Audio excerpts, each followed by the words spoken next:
Bismillahirrahmanirrahim. Okay, Assalamualaikum. Selamat Tahun Baru Cina kepada rakan-rakan, anak-anak murid yang merayakan Tahun Baru Cina. Okay, selamat cuti. Untuk hari ini, seperti cikgu cakap untuk tajuk di dalam bab 4 ni kita akan lihat kepada melayani union. Untuk tajuk ni sebenarnya fokus kita, macam mana kita nak fokus, bagaimana kita nak tahu tentang tajuk Melayu ni. Kejap, macam ramai pula masuk. Bagaimana kita nak fokus tentang tajuk Melayu ni. Pertama cikgu kata tadi ialah ciri. Kita mesti tahu tentang ciri-ciri dalam Melayu Union, itu satu. Yang kedua ialah sebab. Kan, sebab ni mengapa Melayu Union ni ditubuhkan oleh British. Jadi kita kena tahu lah diperkenalkan oleh British. Okey, pertama kalau kita, ini berdasarkan kepada soalan-soalan trial, himpunan daripada soalan-soalan trial. Jadi kita akan lihat yang pertama ialah mengapa British, kita tengok soalan yang pertama, mengapa British memperkenalkan Melayu Union. Ini kalau kita lihat, adakah ia melibatkan ia melibatkan faktor ke apa? Ialah juga kita kata kalau dia melibatkan faktor ke apa. Okay, yang pertama, kejap cikgu terganggu sedikit sebab ada rakan-rakan yang masuk. Okey, yang pertama kita lihat dulu soalan tentang Melayu Union ni. Melayu Union yang pertama kita akan lihat mengenai, kejap ada lagi dah masuk ni. Okey. Tentang mengapa British memperkenalkan Melayu Union. Itu pertama, kenapa British memperkenalkan Melayu Union. Jadi kita kena tahu kenapa British memperkenalkan Melayu Union. Okey, untuk yang ni, cikgu nak kamu ambil yang daripada nombor 2 sampai nombor 5. Kenapa British memperkenalkan Melayu Union? Sebab satu adalah untuk pentadbiran. Maksudnya adalah untuk melicinkan pentadbiran. Yang kedua, kita ingat ekonomi. Jadi sebenarnya kita tengok pada politik dengan ekonomi. Kalau kita lihat mengapa British ni nak sangat memperkenalkan Melayu Union. Sebab itu adalah berdasarkan kepada apa? Berdasarkan kepada keuntungan kepada diri dia. Jadi mengapa British perkenalkan Melayu Union? Jadi kita kena ingat, kalau kita tengok je kenapa British perkenalkan Melayu Union ni, satu kita akan lihat kepada keuntungan kepada British. Kalau kita tak baca pun sebenarnya, tapi kita fikir secara logik, kenapa British memperkenalkan Melayu Union?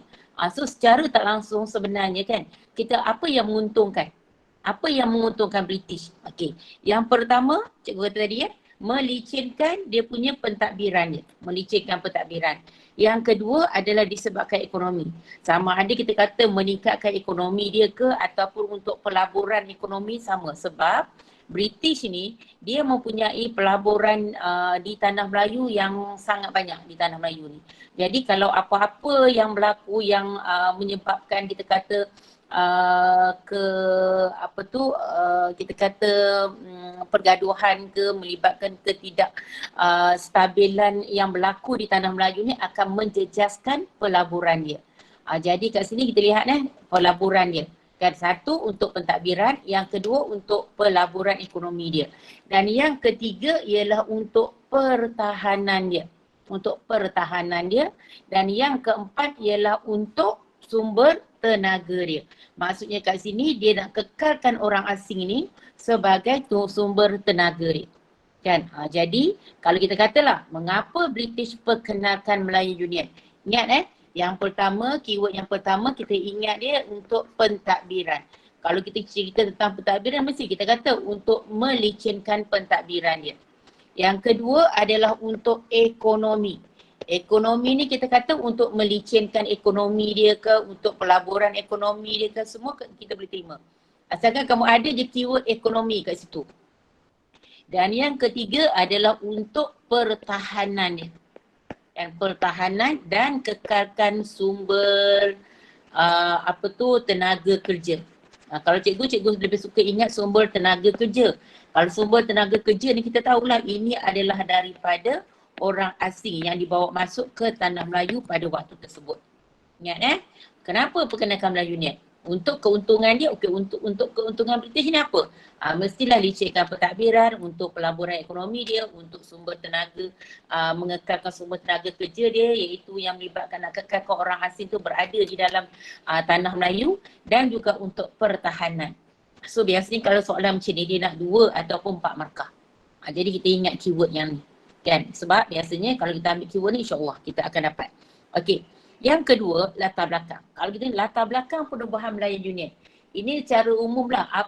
Kalau kita tengok pada latar belakang, kan, pertama kalau hari tu cikgu ada suruh kan kamu supaya siapa ada buku ni sama ada kamu printer ataupun kamu photostat sebagainya, kan. Kalau kamu boleh highlight sama dengan cikgu, kan. Satu, kita tengok kepada unit perancang ekonomi. Satu dulu kita ambil unit perancang ekonomi, kan. Lepas tu yang kedua, dia nak bentuk satu bentuk pentadbiran baharu di tanah Melayu, kan. Pentadbiran baru tu yang kita kenali Melayu ni. Cikgu ambil dulu keyword nanti baru cikgu akan sambung ni. Okey. Kemudian kalau kita lihat kan ni dia kata F4 tu, kalau kita lihat F4 di mana dia kata setiausaha tanah jajahan British George Henry Hall bentangkan rancangan ini di Parlimen British. Okey. Kemudian dia bentangkan rancangan di Parlimen British pada 10 Oktober 1945. Kemudian diisytiharkan dalam Warta Kerajaan dan dikenali sebagai Kertas Putih 6274. Dan daripada sini kita lihat British telah ambil alih pemerintahan tanah Melayu dan dia kalau tidak menubuhkan sebuah pentadbiran berpusat di bawah jajahan British. Okay. Biasanya kalau soalan ni pun dia tanya untuk 4 markah je, biasa dah standard lah. Kalau dia tanya mengenai latar belakang. Okay. Kenapa cikgu highlightkan dulu benda ni? Supaya kita nak ingat dulu. Tak perlu kita nak ingat semua, kerana kita tak ingat nama pun tak ada masalah pun. Dan tak perlu kita nak ingat semua sebenarnya. Okey, yang pertama kita ingat dulu yang di mana mungkin kita kata latar belakang penubuhan Melayu ni ialah dengan bermula dengan unit perancangan ekonomi. So kami ingat dulu kan unit perancangan ekonomi ni kemudian diberi tugas untuk merangka satu sistem bentuk pentadbiran baharu di tanah Melayu yang kita kenali dia sebagai Melayan Union. Jadi daripada sini unit perancang ekonomi tanah Melayu ni kemudian dia buat apa? Dia nak bentuk pentadbiran baru dekat tanah Melayu lah pentadbiran baru dekat tanah Melayu. Kemudian pentadbiran Melayu baru ni lah yang dikenali sebagai Melayan Union, kan. Kemudian kita kata rancangan ni dibentangkan di Parlimen British. Parlimen British, kan. Kemudian dia diisytiharkan dalam Warta Kerajaan yang kita kenali dia sebagai Kertas Putih 6274. Kan? Inilah kita kata yang kemudiannya yang ambil alih pentadbiran ataupun pemerintahan tanah Melayu. Okey. Daripada sini kita ingat je unit perancangan perancang ekonomi ni. Kemudian dia bentuk satu pentadbiran baru yang kemudian kita namakan dia sebagai Melayan Union. Kejap ada yang nak masuk. Okey. Yang kita namakan dia sebagai Melayan Union. Kemudian dibentangkan di Parlimen British dan diisytiharkan dalam Warta Kerajaan yang dikenali sebagai Kertas Putih 6274 dan ambil alih pentadbiran tanah Melayu. Jadi Melayu ni adalah mengambil alih pentadbiran tanah Melayu. Setiap satu yang cikgu, kalau kita lihat di dalam ni dia complicated sikit tau. Dia ada nama sebagainya. Kalau kita tak ingat nama pun sebenarnya tak ada masalah pun. Yang penting kita tahu jalan cerita. So jalan cerita dia apa? Kita ingat unit perancang ekonomi ni. Bagi tanah Melayu ni. Apa yang dia buat? Dia bentuk pentadbiran baru. Apa nama pentadbiran tersebut? Melayan Union. Kemudian rancangan ni dibentangkan pula dekat Parlimen British. Dan kemudian dah dibentang kat Parlimen British, dia pula diisytiharkan dalam Warta Kerajaan. Dekat tanah Melayu lah Warta Kerajaan dan dikenali sebagai Kertas Putih 6274. Yang kalau tengok 674 kertas putih itu pun tak apalah. At least kamu ingat kertas putih itu. Di mana pentadbiran Melayu Union ni yang akan ambil alih pemerintahan Tanah Melayu. So kalau kamu ingat ni, sebenarnya ini dah membawa kepada markah-markah yang ada dah sebenarnya. Sebenarnya dah dapat dah markah kat sini. Dah lebih daripada yang sepatutnya. Yang perlu kamu dapat. Kan? Katalah kamu tak ingat kertas putih ni apa boleh, no problem. Kan? Kamu bagi je yang lain, sebenarnya kamu masih lagi dapat dalam 4 markah. Ingat kalau dia tanya mengenai latar belakang. Apa latar belakang Melayu Union? Kan penubuhan Melayu Union. Jadi latar belakang ingat unit perancangan dulu. Dan unit perancangan dia buat apa? Dia tubuhkan pentadbiran baru di Tanah Melayu yang dikenali sebagai Malayan Union. Lepas tu buat apa?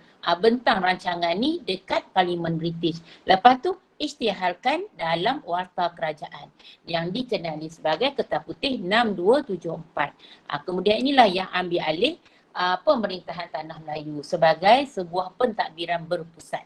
Kan? Sebab pentadbiran Melayu ni adalah pentadbiran berpusat. Di mana dia gabungkan 11 buah negeri. Sebab tu dia panggil kat sini pentadbiran berpusat. Jadi ini tentang latar belakang Melayani Union. Okay, next kita lihat kepada ciri. Ni yang penting. Soalan kadang-kadang dia tanya mengenai ciri. Kan? Ciri-ciri Perlembagaan Melayu Union. Kita nak ingat ciri kadang-kadang ni sangat susah. Dan biasanya dalam soalan ni kan, dalam ciri-ciri Melayu Union ni apa kan, dia nak dalam 8 markah je. Maksimum dia dalam 8 markah je. Dia nak dapat 8 markah je maksimum dia. Jadi mana kita nak dapat maksimum dengan 8 markah ni? Sebenarnya kalau kita nak dapat dengan maksimum 8 markah ni, dia mudah je tau. Kita ingat je, dia ada banyak poin sebenarnya. Kalau kita lihat, kalau cikgu tunjuk kat bawah ni kan, dia ada sampai 13. Kan? Jadi paling-paling tak pun kita ingat 8 daripada 13 yang ada ni. Okey. Pertama, sebelum tu cikgu highlightkan dulu, ini dia punya ni besar dia lah supaya kita bagi dia kepada 4. Satu, kesatuan Raja-Raja Melayu, Ketua Pentadbir dan juga kewarganegaraan. Okey. Bila kita nak ingat kesatuan ni kan, biasanya kita akan ingat untuk kesatuan ni, kita akan lihat yang pertama adalah kesatuan. Jadi keyword kita yang pertama, ingat kesatuan. Kan? Ingat kesatuan. Keyword kita yang pertama. Jadi kalau kita nak cerita tentang Melayu Union, kita akan cerita ciri Melayu Union, kita akan kata kesatuan. Okey. Kesatuan apa? Kesatuan ni dia melibatkan negeri-negeri Melayu bersekutu plus dengan negeri-negeri Melayu tidak bersekutu dan plus dengan negeri-negeri selat. Kalau negeri selat ni dia ada 2 buah negeri selat dia. 2 buah negeri selat je. Kan? Iaitu tolak Singapura. Sebab tu dia kata disatukan menjadi satu unit pentadbiran kecuali Singapura. Okey. Jadi di bawah pentadbiran kesatuan ni ingat negeri-negeri Melayu bersekutu, negeri Melayu tak bersekutu dan negeri-negeri selat ni disatukan. Kan? Bawah satu pentadbiran. Kan? Di bawah satu pentadbiran. Kalau kamu boleh ingat semua tak apa. Kalau kamu tak boleh ingat, at least kamu ingatlah disatukan. Kan? Maksudnya negeri Melayu bersekutu, negeri Melayu tidak bersekutu dan negeri-negeri selat ni disatukan. Okey. Kedua, ingat Singapura. Cikgu kata tadi, Singapura adalah sebahagian daripada negeri-negeri selat. Tapi hanya 2 buah negeri selat yang disatukan. Bermaksud Singapura diasingkan. Ingat yang kedua, poin kita yang kedua ialah Singapura diasingkan. Kita tengok kat sini kecuali Singapura. Kecuali Singapura atau Singapura diasingkan sama je, membawa maksud yang sama. Kalau kamu dapat disatukan menjadi satu unit pentadbiran pun lagi bagus. Sebab satu unit pentadbiran tu pun kamu akan dapat markah juga, 1 markah. Okey, itu di bawah kesatuan tadi. Jadi di bawah kesatuan ingat negeri-negeri Melayu bersekutu, negeri Melayu tidak bersekutu dan negeri selat digabungkan untuk satu unit pentadbiran dan Singapura ni diasingkan. Okey, yang ketiga kita akan lihat kepada kedudukan Raja-Raja Melayu. Okey, Kalau Raja Melayu, dia menjadi apa? Ahli dalam Majlis Raja-Raja. MRR tu cikgu ringkasan kepada Majlis Raja-Raja. Jadi Raja-Raja Melayu ahli kepada Majlis Raja-Raja. Kan? Dia buat apa? Kalau kita sebut je sentuh je mengenai Raja-Raja Melayu dengan Majlis Raja-Raja ni, adalah mereka ni adalah yang membincangkan tentang soal agama dan adat resam je. Adat istiadat, adat resam tu samalah. Adat istiadat, adat resam sama. Okey. Yang keempat ialah kita akan lihat kepada ketua pentadbir. Okey, jadi keyword kita adalah Gubernur. Di mana Gubernur merupakan ketua pentadbir bagi Melayan Union. Kat sini Gubernur yang ni kita tengok dia ahli Majlis Raja-Raja yang terlibat dalam agama dan adat istiadat. Yang ni pula kita lihat Gubernur sebagai ketua pentadbir Melayan Union. Kemudian dia dilantik oleh siapa? Oleh Raja England. Kan Gubernur ni adalah ketua pentadbir dan dilantik oleh Raja England. Okey, cikgu tak ambil sebab kadang-kadang dalam skema dia mungkin jadi satu je. Contohnya ketua pentadbir Melayu Union diketuai oleh Gubernur British yang dilantik oleh Raja England. Mungkin F7 dengan F6 tu hanya satu jawapan je. Kan? Dan yang berikutnya ialah yang kelima, kamu ingat ME dengan MP. ME dengan MP, iaitu kita lihat kepada Majlis Eksekutif dan juga Majlis Perundangan. Majlis Eksekutif dengan Majlis Perundangan. Dalam ringkasannya cikgu akan letak ME dengan MP, di mana Majlis Eksekutif dan Majlis Perundangan telah ditubuhkan. Maksudnya dibentuk dua majlis ni di bawah Pesuruhjaya Tinggi British. Okey, kemudian cikgu ambil yang keenam. Yang keenam ialah kewarganegaraan, iaitu kita ambil jus soli. Kan, jus soli menjadi asas pentadbiran, asas kewarganegaraan. Okey, di dalam jus soli ni, dia ada tiga dia. Apa dia jus soli tu? Jus soli ni siapa yang lahir dekat tanah Melayu dan Singapura, kan, automatik dia akan diiktiraf sebagai warga negara. So yang ni dia dapat warga negara. Okey. Yang ke-8 ialah mereka yang 18 tahun ke atas.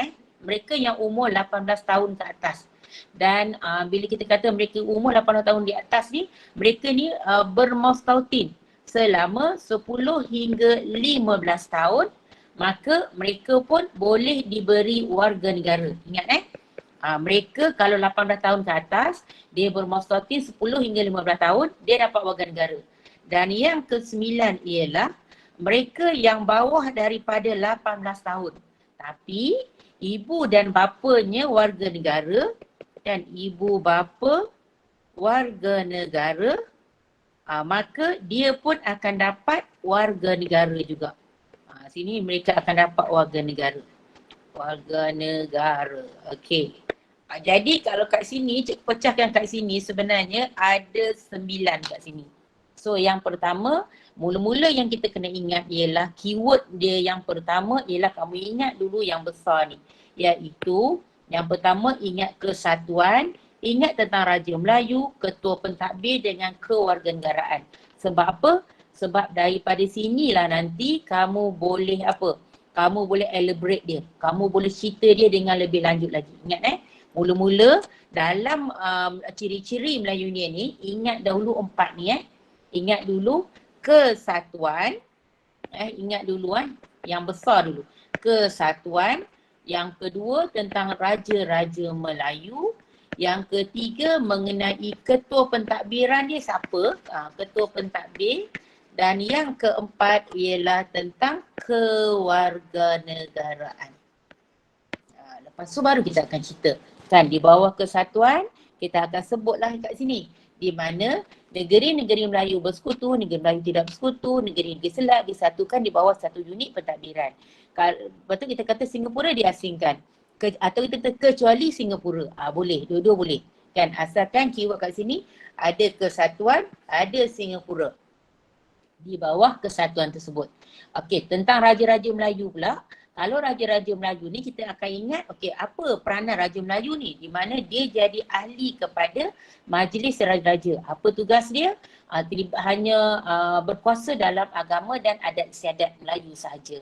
Ataupun adat resam, adat istiadat ataupun adat resam sama. Okey. Kemudian yang keempat, yang ketiga kita akan lihat kepada ketua pentadbir. Ketua pentadbir kalau pertama tolonglah ingat Gubernur dulu. Kan? Ingat Gubernur. Kan? Sebab kalau kita Gubernur ni merupakan ketua pentadbir bagi tanah Melayu. Kan? Bagi Melayu Union lah, bagi Melayu Union pada waktu ni. Dan yang kelima ialah ada dua majlis yang ditubuhkan.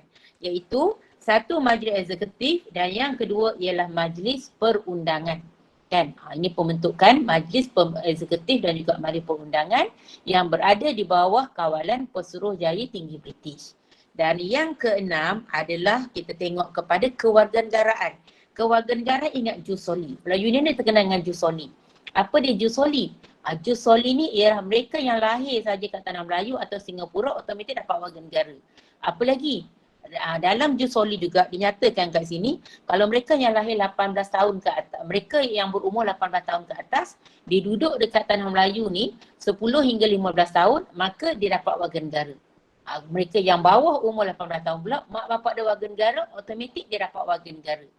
Jadi itu kita lihat di dalam kewarganegaraan. Jadi kalau keempat ni, ini adalah di bawah kewarganegaraan. Ini kewarganegaraan. Ya, ada 4 poin yang berada di bawah kewarganegaraan. Jadi kalau kita balik pada soalan ke atas kan. Kalau soalan ke atas dia tanya kan nombor 2 tu. Jelaskan ciri pentadbiran Melayu ni dalam aspek berikut. Kalau dalam kewarganegaraan kita cerita tadilah. Di mana kewarganegaraan jus soli menjadi prinsip asas kewarganegaraan. Lepas tu yang kedua kita boleh ceritalah kalau yang lahir kat tanah Melayu atau Singapura automatik dapat warga negara. Yang ketiga mereka yang lahir mereka yang berumur 18 tahun ke atas tapi dia dah duduk 10 hingga 15 tahun dia dapat warga negara. Satu lagi kalau bawah pada 18 tahun dia mak bapak dia warga negara maka dia automatik menjadi warga negara. Jadi itu tentang kewarganegaraan. Kan? So kita berdapatlah kat situ. Kalau ketua pentadbir tadilah Gubernur. Kan? Gubernur. Yang kedua, kalau dia nak 2 markah kat sini, mungkin satu adalah Gubernur sebagai ketua pentadbir dan Gubernur ni kalau kita lihat ni dilantik oleh Raja England. Ini adalah poin kita yang kedua lah yang ada kat situ. Jadi ni ini tentang ciri-ciri Malayan Union. Jadi cikgu ingat cuba ambil masa sekejap, cuba hafal ciri-ciri Malayan Union ni sebab kenapa cikgu kata penting dalam ciri-ciri Malayan Union ni?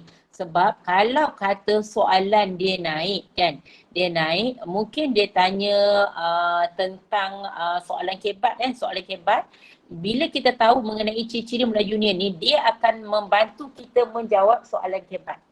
Contoh mungkin dia tanya kita mengapa Malayan Union ni menerima tentangan hebat daripada orang Melayu ke. Jadi kat sini kita dah nampak dah. Yang kita nampak Raja Melayu ni dia hanya terlibat dalam agama dan adat istiadat je. Jadi kita boleh katalah kita boleh ambil jawapan ni. Mungkin kita akan kata kenapa kita kata mungkin kita akan antara jawapan kita Raja-Raja Melayu hanya terlibat ataupun hanya berkuasa dalam agama dan adat istiadat sahaja. Maksudnya macam tu kan. Mungkin kita boleh katakan lagi di mana Gubernur menjadi ketua pentadbir. Di mana pergi orang Melayu? Orang Melayu, Raja-Raja Melayu dah hilang kuasa kat sini. Jadi, so kita bertambah lagi lah. Raja Melayu hilang kuasa. Kenapa orang Melayu menentang lagi? Kerana prinsip jus soli yang diamalkan. Jadi kat sini, bila kita lihat kat sini kita boleh pergi kepada banyak ni banyak point yang boleh ambil kat sini Satu kita boleh ambil tadi, cikgu kata tadi tentang yang ni di mana Raja Melayu terlibat dalam agama dan adat istiadat je. Yang kedua kita boleh ambil yang Gubernur menjadi ketua pentadbir bukan lagi Raja-Raja Melayu kan, dan jus soli. Kan Jusodi ni kita lihat menyebabkan lebih ramai orang bukan Melayu nanti mendapat warga negara, kan senang dapat warga negara yang menimbulkan nanti kemarahan penduduk tempatan nanti. Terutamanya orang Melayu lah kat sini. Kan ada lagi lah, banyak lagi sebab-sebab. Tapi sebenarnya nak tunjukkan kat sini sebenarnya di mana ciri-ciri ni kita boleh gunakan untuk bila kita jawab soalan KBAT. Jadi ingat ciri-ciri ni tolong kamu ingat untuk ciri-ciri ni. Jadi ini tentang ciri-ciri Melayan Union. Jadi kalau keyword asas dia, pertama cikgu tadi ingat yang ni dulu. Kesatuan, Raja-Raja Melayu, Ketua Pentadbir dan juga kewarganegaraan. Itu yang pertama. Okey. Yang kedua, kita ingat kesatuan ni apa? Yang negeri-negeri yang disatukan ni. Okey. Kenapa pada waktu ni dia pakai negeri-negeri Melayu bersekutu, negeri-negeri Melayu tidak bersekutu dan negeri-negeri Selat. Sebab sebelum ni, sebelum Melayu Union kan, memang kita pakai negeri-negeri Melayu bersekutu.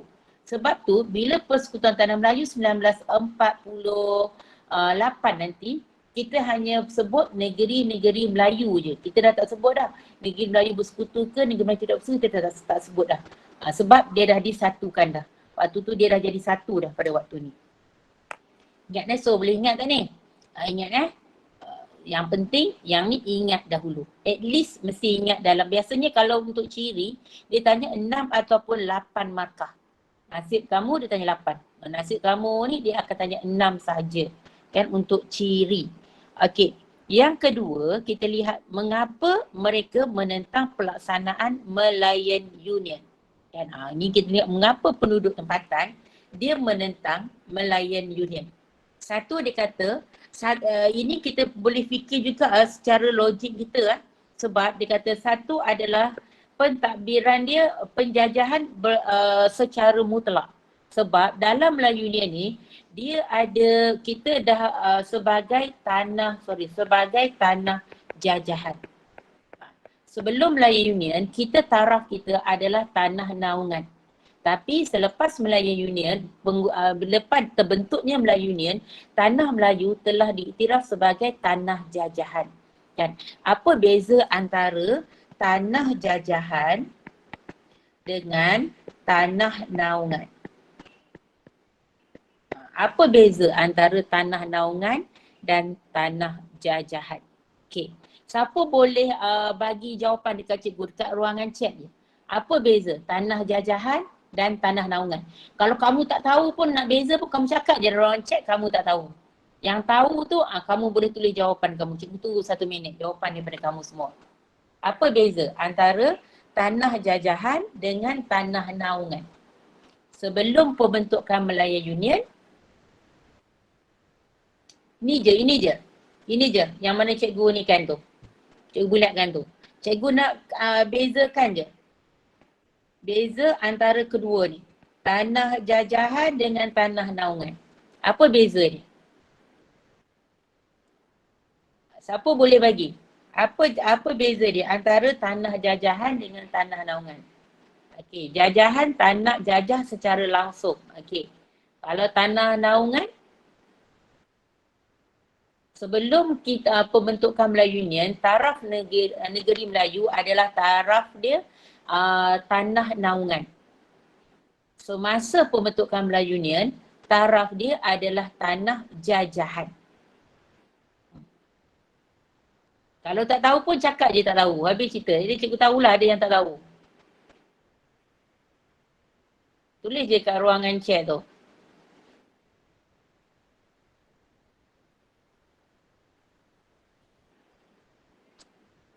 Tak tahu cikgu, tanah naungan dia pilih pemimpin tu.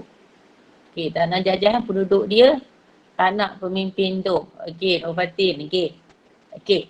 Dia simple beza dia senang je. Tanah naungan kan, tanah naungan waktu ni raja kita, Raja Melayu masih lagi jadi ketua pentadbir. Ya? Raja Melayu masih lagi ketua pentadbir.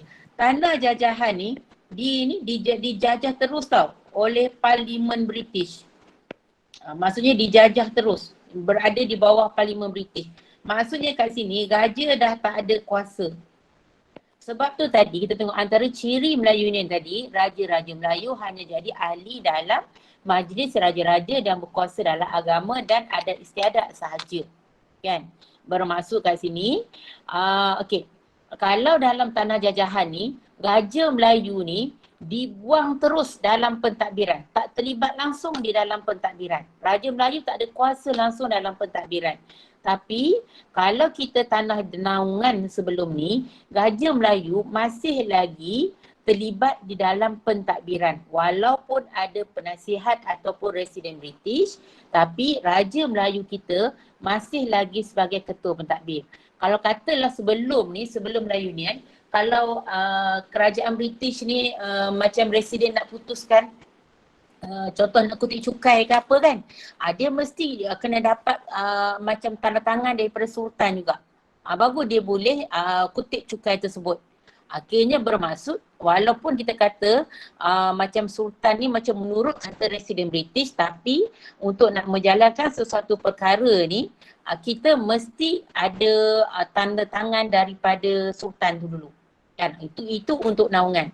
Tapi tanah jajahan ni Sultan dia tak ada, dia dah tak ada kuasa apa-apa dah. Kalau kita nak buatlah, British yang tentukan apa nak buat untuk negara kita. Sultan dah tak ada kuasa. Sebab tu kenapa dilihat Melayu ni ditentang hebat oleh orang Melayu. Sebab orang Melayu hilang status quo dia, hilang raja dia, hilang kuasa, hak istimewa dia hilang sebagainya. Kan? So kita kena faham. Kan, supaya bila datang soalan kebat dia tanya kita kenapa orang Melayu ni menentang sangat ni Melayu ni. Jadi kita fikir cara logik kita, kalau kita tahu ciri tadi kan, macam yang cikgu sebut tadi pun kita dah tahu dah. Kita dah tahu apa jawapan yang kita boleh bagi kat situ. Kan?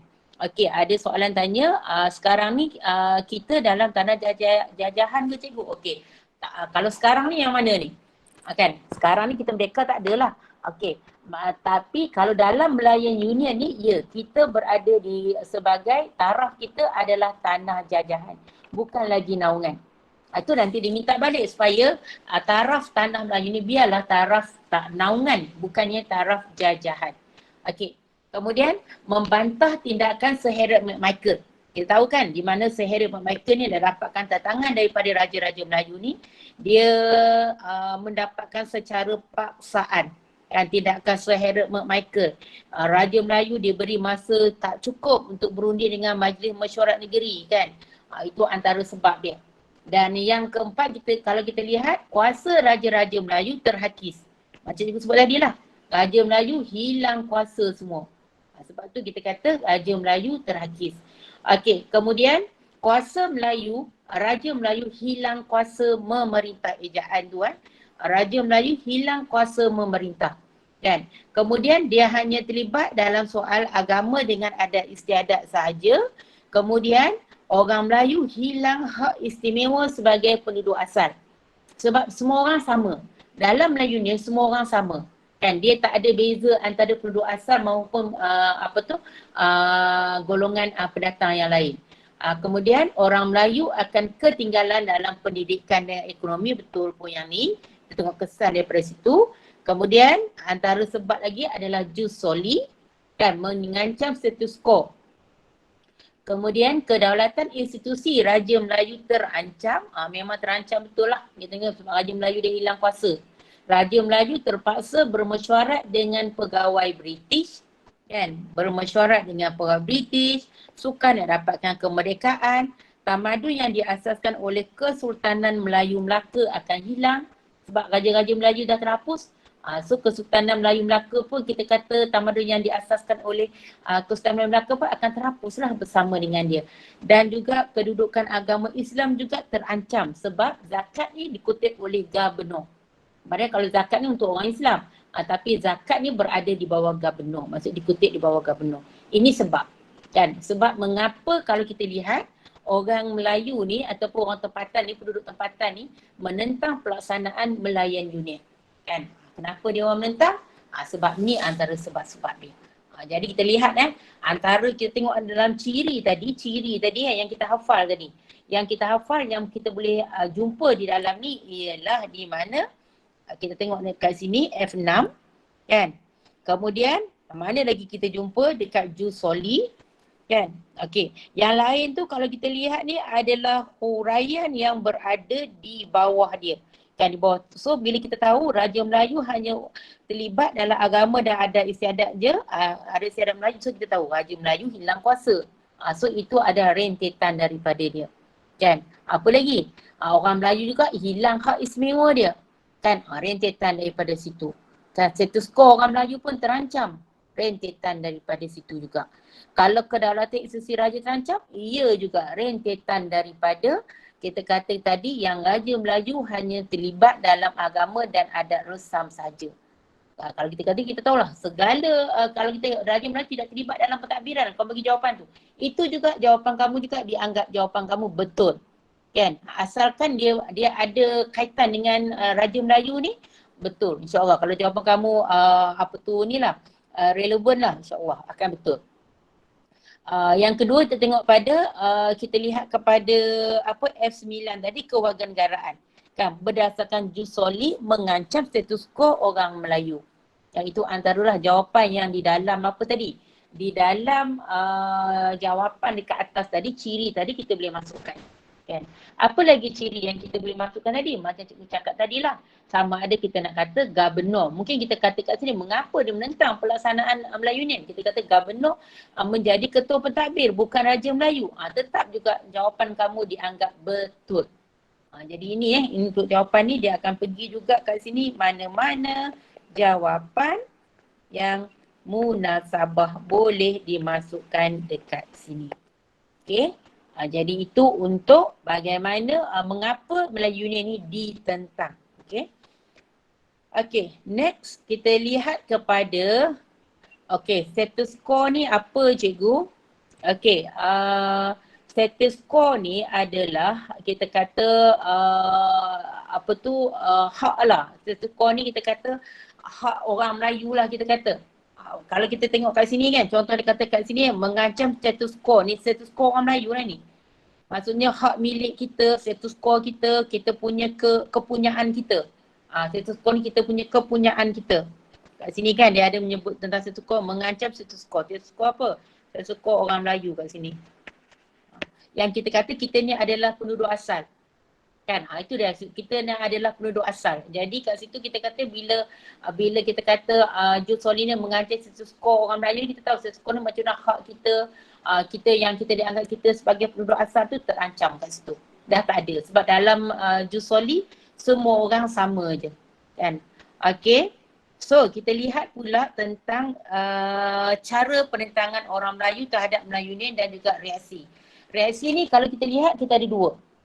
Satu reaksi daripada Raja Melayu, kena ingat kalau reaksi ni kita tengok dia ada dua. Satu daripada Raja Melayu dan yang kedua ialah reaksi daripada penduduk. Reaksi daripada penduduk. So ada dua. So soalan ditanya tentang apa? So kita kena ambil tahu. Okey. Senaraikan cara-cara penentangan orang Melayu terhadap Melayu Union. 3 markah. Jelaskan reaksi penduduk tempatan terhadap pembentukan Melayan Union. Okey. Gambar menunjukkan penentangan rakyat tempatan terhadap Melayu Union. Bagaimana mereka menzahirkan penentangan tersebut. Ketiga-tiga soalan ni membawa maksud yang sama, iaitu dia nak tentang reaksi, dia nak tentang cara, kan, reaksi, cara, kan. Ini semuanya ataupun kita dia zahir. Bagaimana dia nak zahirkan penentangan tersebut? Maksudnya itu menzahirkan penentangan tersebut, apa yang dia orang buat lah. Maksudnya cara lah, kita kena faham maksud. Kalau menzahirkan penentangan tersebut, maksudnya dia nak cara ataupun dia nak tengok reaksi dekat sini. So, kalau soalan dia nak reaksi, tadi ada dua kan? Satu Raja Melayu, satu penduduk tempatan. Okey, jawapan ni kalau kita lihat, dia gabung semua. Dia gabung daripada Raja Melayu sampailah penduduk tempatan. Jadi kalau kita lihat, kalau soalan dia tanya reaksi, kalau soalan tiba-tiba je dia tanya reaksi Raja Melayu. Raja Melayu. Bermaksud kita bagi reaksi tentang Raja Melayu je. Tapi kalau dia tanya reaksi penduduk, penentangan orang Melayu, bermaksud kita boleh masukkan Raja Melayu dan juga penduduk tempatan. Dua-dua kita boleh masukkan. Kan? Tapi kalau ditanya tentang reaksi Raja Melayu je, kamu bagi tentang Raja Melayu saja. Okey, mana reaksi yang daripada Raja Melayu? Kan? Okey, reaksi daripada Raja Melayu, kalau kita lihat dia ni dekat mana? Satu, dia membawa kes mahkamah ke Mahkamah Tinggi England. Bawa kes Melayu Union ke Mahkamah Tinggi England. Tu yang kedua. Dia bawa kes ni. Kan, menentang. Okey. Yang kedua, yang pertama kalau kita nak tahu dulu cara ni kan. Cikgu cadangkan kepada kamu, kamu hafal dulu F1, F2, F3, F4 tu. Huraian dia tak apa lagi. Kamu hafal dahulu FF tu. Kenapa? Sebab biasanya kalau ditanya yang ni, ini adalah markah yang kita akan bagi dahulu. Kan, jawapan yang kita akan bagi dulu. Yang kedua ialah hantar surat bantahan kat London. Hantar surat bantahan ke London. Yang ketiga, dia sokong Kongres Melayu. Raja-raja Melayu ni sokong Kongres Melayu. Dan yang keempat, kita lihat Permaisuri Perak kat sini Permaisuri Perak apa yang dibuat? Memimpin gerakan menentang Malayan Union. Kan? Okey. Jadi ni kat sini yang kelima tadi memula upacara pelantikan Gubernur Melayu Union. Jadi ini 5. Ini 5 yang kita kata apa? Yang Raja Melayu. Kan, yang di cara Raja Melayu menentang. Ingat kalau di bawah Raja Melayu pertama kamu ingat bawa kes Malayan Union dekat Mahkamah Tinggi. Sekejap. Masuk. Okey. Bawa kes Mahkamah Malayan Union ke Mahkamah Tinggi di England. Kan? Tu yang pertama. Yang kedua, ingat surat bantahan. Hantar surat bantahan dekat England.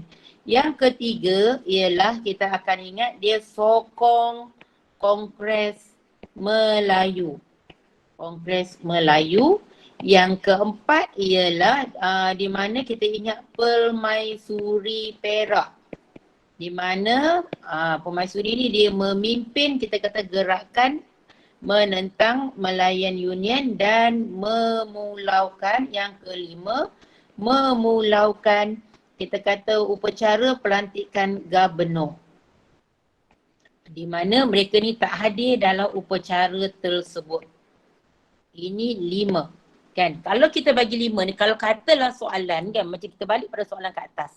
Senaraikan cara-cara orang Melayu terhadap penentangan orang Melayu terhadap Melayu Union.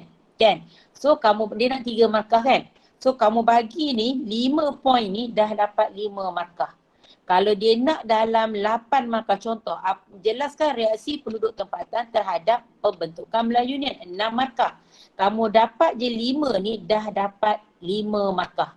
Kita tahu hurai lagi kat dalam dia apa. Sebab tu cikgu kata untuk cara ni, kamu ingat dahulu poin utama dia. F1, F2, F3, F4, F5. Ini Raja-Raja Melayu.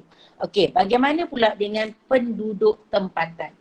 Dan apa penduduk tempatan pula? Macam mana reaksi daripada penduduk tempatan? Dan yang pertama ialah dia guna akhbar. Dan yang kedua ialah dia guna apa? Dia peranan tokoh pentadbir Melayu. Dan kita akan lihat peranan pentadbir Melayu. Yang ketiga, kita akan lihat kepada bantahan wanita. Bantahan golongan wanita. Yang keempat, kita akan ingat melalui Persatuan Melayu. Yang kelima, kita akan ingat mengadakan kongres. Kan? Kalau kita lihat poin yang belakang tu, UMNO dan juga adakan perhimpunan. Kan? Kemudian kita ambil yang keenam UMNO, penubuhan UMNO, dan yang ketujuh adalah dibuat perhimpunan. Okey. Daripada sini sebenarnya poin-poin yang kita bagi dekat atas ni, poin-poin F ni sampailah ke belakang nanti, itu adalah markah. Macam kita tengok kat sini kan, dah ada 10 kan. Dah ada F sampai F10, bermaksud dah ada 10 markah dah pun. Dia nak maksimum, dia nak kadang-kadang 8 je dia nak. Kan, dia nak 8 je kadang-kadang. Kan, so tak perlu kita nak ni. Cuma kalau kita nak tahu dengan lebih lanjut lah. Kalau dia bawa kes mahkamah tinggi dekat England tu, dia katalah siapa dalam persidangan Raja-Raja Melayu. Dia kata kita akan lihat kat situ lah dekat Kuala Kangsar. Jadi Sultan Perak, Kedah, Johor berangkat ke England sekiranya mereka diperlukan dalam mahkamah tersebut. Keputusan ni diambil dalam persidangan Raja-Raja Melayu dekat Istana Iskandariah tu. Kalau hantar surat bantahan, Kedah, Perak dengan Johor, dia utus surat bantahan kepada George Henry Hall ni supaya apa? Supaya hantar surat bantahan ni dekat Parlimen British kat sana. Sama juga kalau Tunku Sek Putera Jamululai pun sama juga. Kirim telegram kepada kerajaan British dekat London. Sokong Kongres. Okey. Sokong Kongres ni kadang kan, kalau perasan tak dekat bawah tadi ada mengadakan Kongres.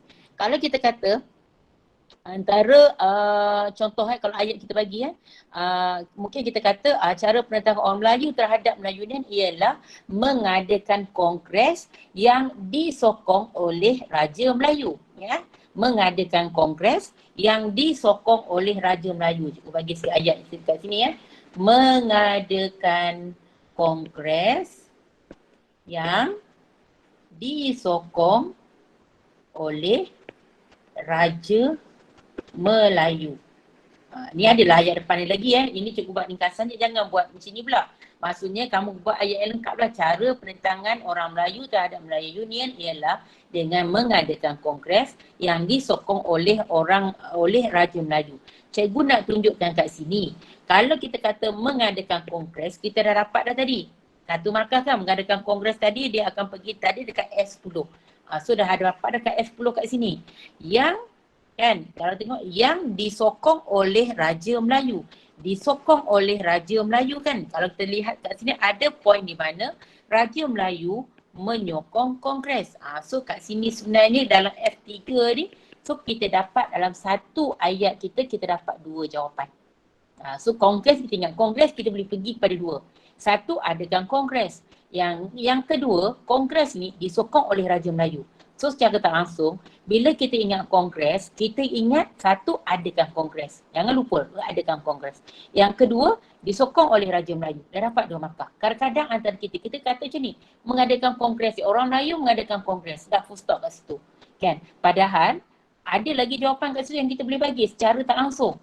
Disokong oleh Raja Melayu. Automatik dah dapat poin kita yang kedua. Ingat kalau yang ni, ingatlah yang mana yang mudah kita nak ingat kat sini. Kan? Okey, kalau cikgu nampak lah yang mudah kita nak ingat ialah surat bantahan. Hantar surat bantahan. Cikgu highlightkan dulu. Hantar surat bantahan dekat London, tu yang kedua. Yang ketiga, sokong kongres tadi. Kan? Sebab sokong kongres nanti kita akan samakan dengan adakan kongres tadi. Kan? Kemudian apa lagi yang mudah kita nak ingat? Pulaukan upacara pelantikan gubernur. Kan? Ini Raja Melayu ni dipulaukan pelantikan upacara pelantikan gubernur dengan mereka tak hadir pun kat situ. Boykot. Kan? Raja Melayu boykot. Tak hadir dekat situ. Dekat majlis pelantikan tersebut. Kan? Inilah yang cikgu nampak kan yang senang kita nak ingat.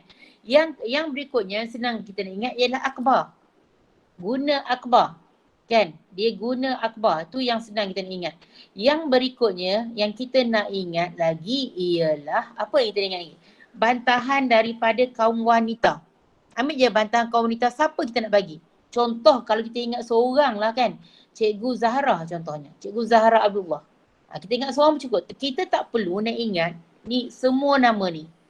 Kita ambil satu nama je. Yang mana nama yang kamu rasa kamu senang nak ingat.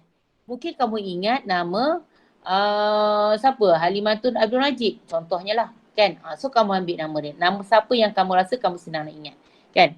Okay, next, Persatuan Melayu. Okay, kenapa cikgu pilih Persatuan Melayu ni? Sebab Persatuan Melayu ni yang nanti yang diaktifkan semula, ditubuh dan diaktifkan semula. Kan, sebab kalau tengok perjuangan menentang Melayu Union ni ada dimulakan nanti oleh Persatuan-Persatuan Melayu di seluruh tanah Melayu nanti. Kan, okey, kongres tadi cikgu dah ambil kan. Lepas tu UMNO. UMNO ni kalau kita lihat poin yang berikutnya ke UMNO ni kan. UMNO ni kita lihat dia adalah untuk ditubuhkan khas untuk menentang Melayu Union. Melayu Union ditubuhkan 1 April 1946. Melayu Union ditubuhkan 1 April 1946. Ini MU. Bila pula UMNO ditubuhkan? UMNO ditubuhkan pada 11 Mei 1946. Sebulan selepas tu je. Apa fungsi UMNO ni? Kenapa UMNO ditubuhkan? UMNO ditubuhkan adalah untuk tumbangkan Melayan Union. UMNO ditubuhkan tumbangkan Melayu Union. UMNO ni adalah kita kata gabungan daripada persatuan-persatuan Melayu yang ada. Persatuan-persatuan yang Melayu yang kita tengok kat sini ni, Pantahan Persatuan Melayu ni. Kan? So persatuan-persatuan Melayu ni nanti dalam Kongres Melayu, ni Kongres Melayu kat sini ni, akhirnya mereka telah menubuhkan, bergabung dan menubuhkan UMNO. Kan? Dan yang last kali yang senang kita nak ingat adalah adakan perhimpunan. Kan? Kita kata adakan perhimpunan. Okey, daripada yang cikgu kuningkan kat sini kan, kita akan lihat ada 1, 2, 3, 4, 5, 6, 7, 8. Itu 8. Kan? Kalau kamu boleh ingat 8 tu. Kalau kamu boleh ingat semua, boleh ingat sampai berapa belah ni? Kita ada 7 campur 5, kita ada 12. 12 poin kat sini, kamu bolehlah guna 12 poin ni. Kan? Tapi kalau kamu ingat-ingat lupa, paling tak kamu carilah poin yang senang untuk kamu nak ingat. Kan? Yang mana yang kita senang nak ingat, yang kita biasa. Kalau kamu memang ingat kes mahkamah dibawa dekat Mahkamah Tinggi England, ingatlah. Biasanya kalau yang ni, cikgu akan ingat dekat Mahkamah Tinggi England. Keyword dia adalah Mahkamah Tinggi England. So kita tahu Mahkamah Tinggi England apa? Kes Melayu Union dibawa dekat Mahkamah Tinggi England, maksudnya macam tu. Surat bantahan, hantar surat bantahan kat mana? Hantar surat bantahan dekat London. Kan? Sokong Kongres. Orang Melayu ni adakan Kongres. Jadi rakyat Melayu menyokong Kongres tersebut. Kan? Kalau Permaisuri Perak ni, Permaisuri memimpin gerakan menentang Melayu Union. Memulakan upacara pelantikan Gubernur. Itu terus je. Kan? Lepas tu pula menggunakan akhbar sebagai apa? Sebagai kita kata medium untuk menyeru orang ramai ni berhimpun ke apa sebagainya. Kan? Pentadbir Melayu ni kita kata yang menggerakkan golongan-golongan pentadbir ni yang menggerakkan orang Melayu untuk menentang Melayan Union. Bantahan daripada wanita ni kita akan lihat kepada mereka pun sama-sama juga menentang Melayan Union. Kan? Kalau persatuan, kita akan rujuklah kepada persatuan yang macam mana?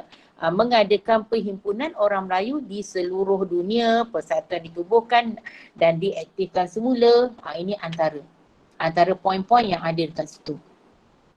Jadi ini antara kita kata kalaulah soalan dia tanya mengenai apa? Reaksi, cara ataupun bagaimana kita nak zahirkan penentangan tersebut. Okay. Next, kita lihat kepada soalan yang berikutnya. Kalau kita lihatlah, kita dah selesai tentang Melayu Union. Kalau Melayu Union tadi, cikgu tadi, murid tadi kita pernah sebab, betul tak? Sebab cikgu suruh ingat 4. Kan? Siapa, cuba tag, siapa boleh ingat lagi? Apa sebab 4 yang cikgu suruh ingat tu? Yang dalam politik dengan ekonomi je. Yang membawa kepada keuntungan British. Siapa boleh bagi jawapan dekat ruangan chat? Kalau dalam pentadbiran dia untuk apa? Kalau ekonomi dia macam mana? Melecehkan pentadbiran. Melecehkan pentadbiran. Lagi dalam pentadbiran melecehkan pentadbiran. Dalam ekonomi meningkatkan ekonomi. Meningkatkan pelaburan ekonomi kan? Dia pelaburan ekonomi lagi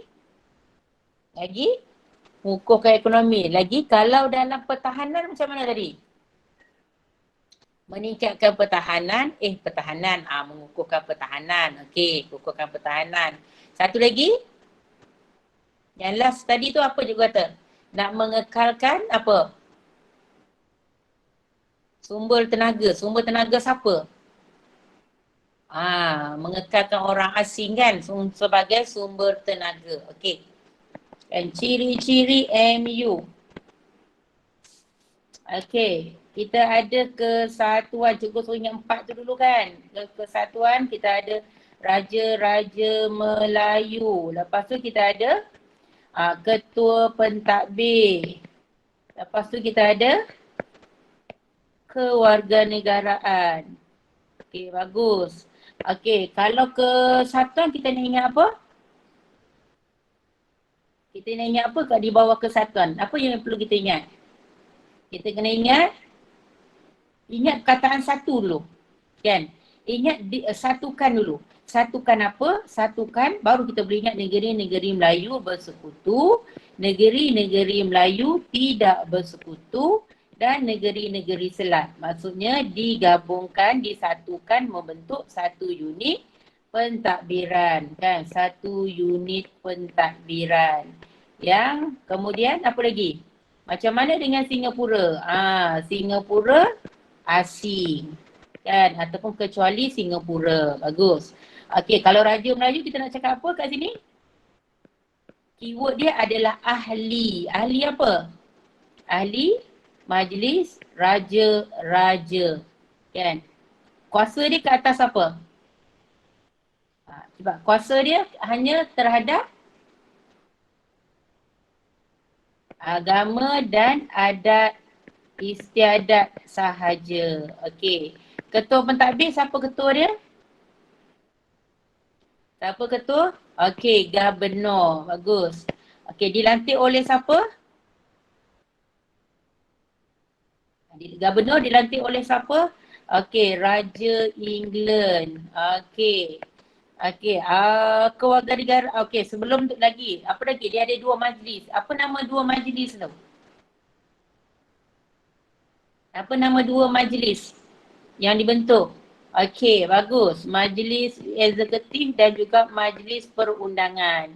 Dan berada di bawah siapa? Di bawah siapa? Pesuruhjaya Tinggi British. Kan? Okey, bagus. Kewarganegaraan. Kita pakai prinsip apa? Okey, jus soli. Apa dia jus soli ni? Macam mana dapat warga negara kalau melalui prinsip jus soli? Mereka mesti lahir, okey, dekat tanah Melayu dan Singapura. Bagus. Lagi, apa lagi? Kalau umur 18 tahun ke atas? Okey, kalau umur 18 tahun ke atas apa berlaku? Dia mesti apa? Duduk berapa lama dekat tanah Melayu?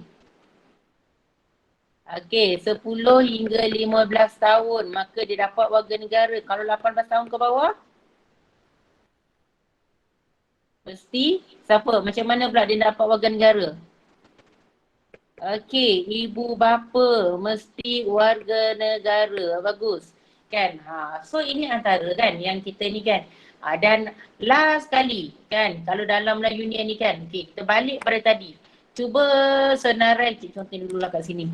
Cuba senaraikan reaksi. Okey. Nanti kita buat revision sikit.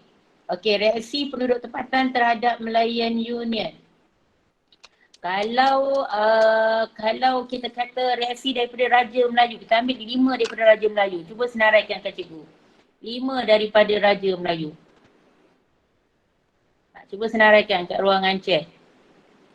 Okey, sokong kongres lagi. Okey, kes ke MU. Okey, ada yang kata tadi sokong kongres. Lepas tu hantar surat bantahan. Okey, dapat surat bantahan. Apa lagi? Pulaukan upacara. Pulau upacara. Okey, lagi apa lagi? Okey, permaisuri Perak. Lepas tu tadi ada kan bawa kes ke mahkamah tinggi kan. Kes MU dekat mahkamah tinggi. Okey, bagus. Okey, kalau untuk penduduk pula, apa lagi yang penduduk tempatan pula? Okey, akhbar. Okey, guna akhbar. Yang ke-7, kita ambil apa kawan-kawan bagi? Apa lagi? UMNO. Lepas tu apa lagi? Oh, banyak lagi kan? Okey, yang ke-8, perhimpunan. Apa lagi? Bantahan wanita. Kan? Bantahan wanita.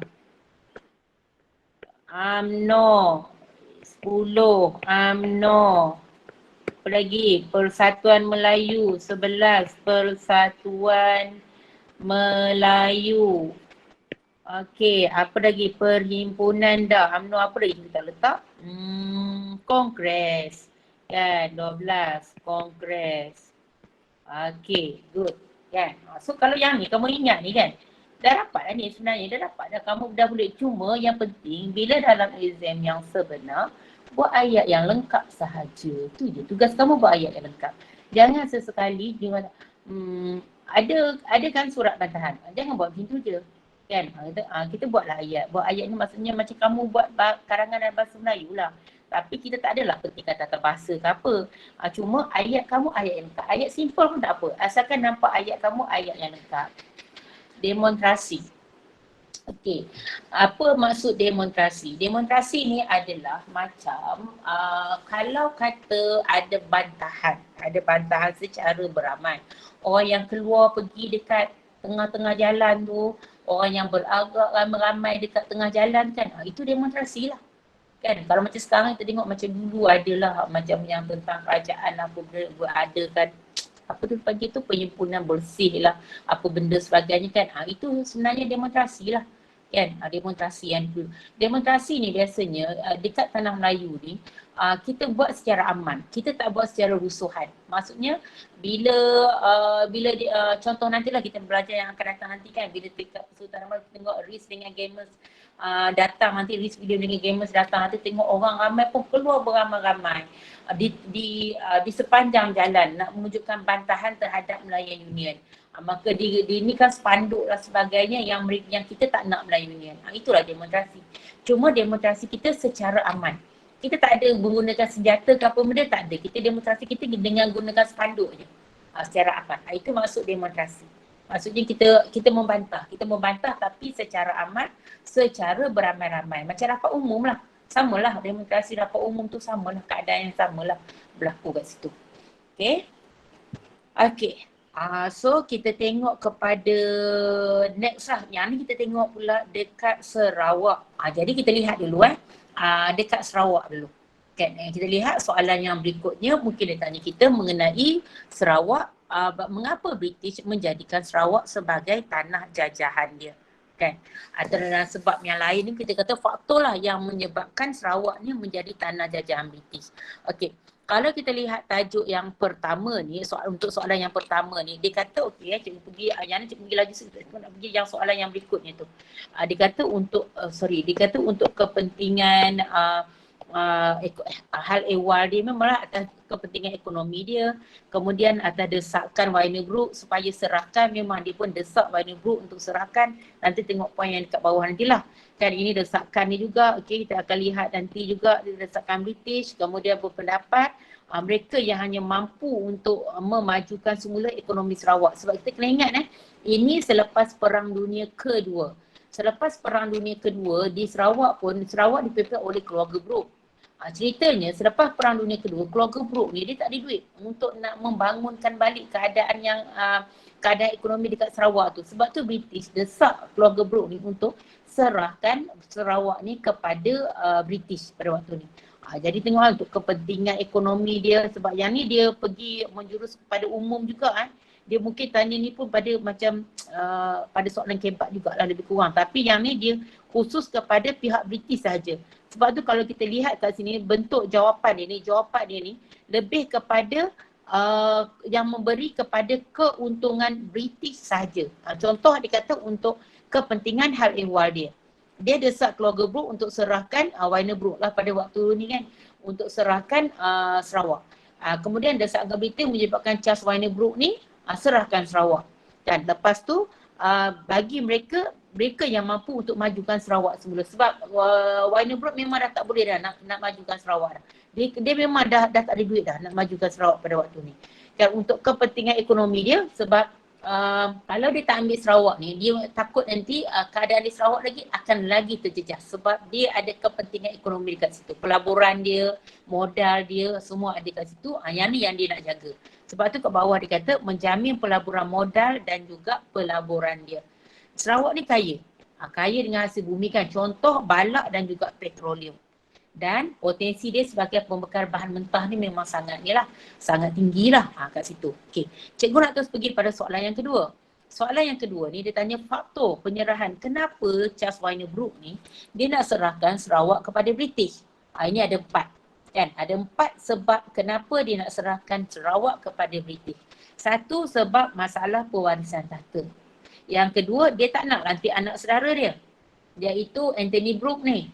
Dan yang ketiga, dia desakan daripada kerajaan British. Yang tadi, poin yang kat atas tadi, soalan yang kat atas tadi kan. Samalah ni. Dia desakan daripada kerajaan British. Dan yang keempat adalah masalah kewangan. Masalah kewangan yang dihadapi oleh Wyner-Brooke pada waktu ni. Okay. Baru kita pergi, kita tengok 4. Ingat dia punya faktor penyerahan Sarawak kepada British ada 4. Satu, disebabkan oleh pewarisan tahta. Kenapa pewarisan tahta ni? Dia tak ada anak lelaki dan dia makin uzur. Kita dia itu je. Kan masalah pewarisan. Dan dia juga tak nak, dia rentetan kepada sini. Dia tak nak pula nak serahkan tahta tu kepada anak saudara dia, iaitu Anthony Brooke. Dia tak nak bagikan Anthony Brooke. Kan? Kemudian baru kita lihat kepada desakan British. Yang enggan lantik anak saudara dia tu.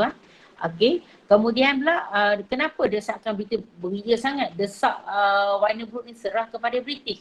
Yang pertama kita akan lihat di mana Wyner-Brooke memberi kuasa lebih luas kepada mendesak Wyner-Brooke memberi kuasa yang lebih luas kan kepada British, menjadikan Sarawak sebagai tanah jajahan. Selama ni Sarawak ni berada di bawah naungan British. Naungan British yang diperintah oleh keluarga Brooke. Sekarang ni dia nak jadikan Sarawak sebagai tanah jajahan British dan membolehkan British nanti akan kuasai ekonomi dan jaga kepentingan pelaburan dia. Itu sebab kenapa dia desak keluarga Brooke kan untuk serahkan Sarawak tu kepada British. Dan kemudian yang keempat kita lihat kepada masalah kewangan. Macam cikgu cakap tadi lah, selepas Perang Dunia Kedua banyak kemusnahan berlaku. Jadi Wyner-Brooke ni dia dah tak mampu dah nak bangunkan semula Sarawak. Jadi ekonomi Sarawak pun pada waktu ni terjejas dan banyak juga lombong yang musnah dan juga ladang getah yang terbiar. Jadi kat sinilah yang kita lihat ni, yang ni pun tidak sama juga, kemudahan pun dia dah tak mampu dah nak baiki lagi. Ini yang menyebabkan nanti yang membawa kepada penyerahan kepada Sarawak. Kepada British. Jadi ini ada 4 Kalau orang tanyalah apa faktor penyerahan Sarawak kepada British, ini 4 ni. Masalah pewarisan tahta, dia enggan nak serahkan tahta tu kepada anak saudara dia iaitu Anthony Brooke, kemudian desakan British dan juga masalah kewangan yang dihadapi. So boleh ingat tak yang ni? Cikgu nak SMS yang tadi boleh, nak screenshot yang tadi boleh. Yang mana tu nak screenshot tu? Yang tadi tu yang mana? Cikgu pun tak tahu awak nak screenshot yang mana. Yang atas? Yang sini ke? Yang ni ke?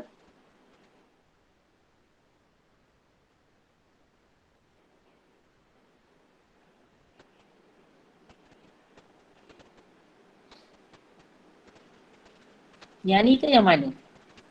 Ataupun yang atas tadi? British jadikan Sarawak. Okey, yang ni lah. Okey. Ni. Tengoklah yang tu Itu yang dekat atas tu sekali. So, itu ingat ada 4 masalah pewarisan, ada 4 sebab kenapa faktor penyerahan Sarawak kepada British. Okey. Okey, jadi masalah ingat ke-4. Ingat 4 dulu, baru kita boleh cerita kat ni. Sebab biasanya kalau soalan ni naik, kalau 6 markah pun, kita ada 4 jawapan, dia ada 4 markah dah. Mana kita cari 2 lagi? Contoh masalah pewarisan tahta, kenapa kenapa? Sebab dia memang tak ada anak lelaki pun dan dia dah tua dah, dia dah uzur. Dah cukup dah 6 markah. Kan? So tak perlu lagi nak menghurai lebih lanjut lah yang lain.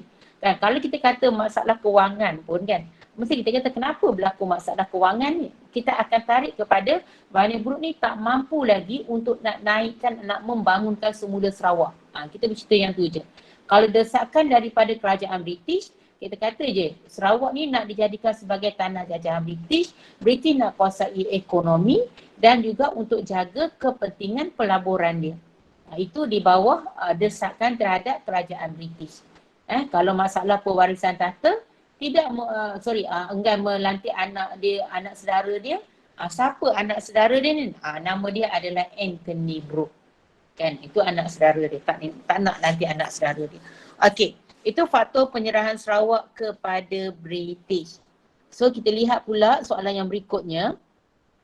Yang bawah sekali tu, jelaskan sebab penduduk tempatan menentang penyerahan Sarawak kepada British. 3 markah daripada Melaka. Kemudian yang berikutnya, mengapa penduduk tempatan menentang penyerahan Sarawak kepada British? Tadi jelaskan sebab. Tadi mengapa? Jadi soalan yang sama. Dia nak 6 markah kat sini. Kan? So jom kita tengok apa jawapan dia. Kan? Okey, sekejap tu nak padam yang ni sebab tengok yang ni mengganggu nanti.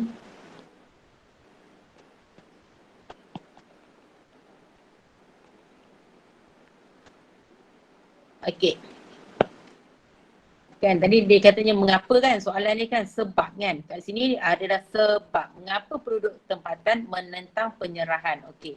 Yang ni dia nak adalah sebab penentangan penyerahan Sarawak. Sarawak kepada British. Okey. So, apa sebab pertama? Ingat satu adalah Perlembagaan 1941. Okey, Perlembagaan 1941 ni, ini sempena 100 tahun pemerintahan keluarga Brooke.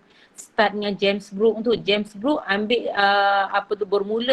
mula dia menjajah ataupun menguasai Sarawak lah. Dia start pada 1841.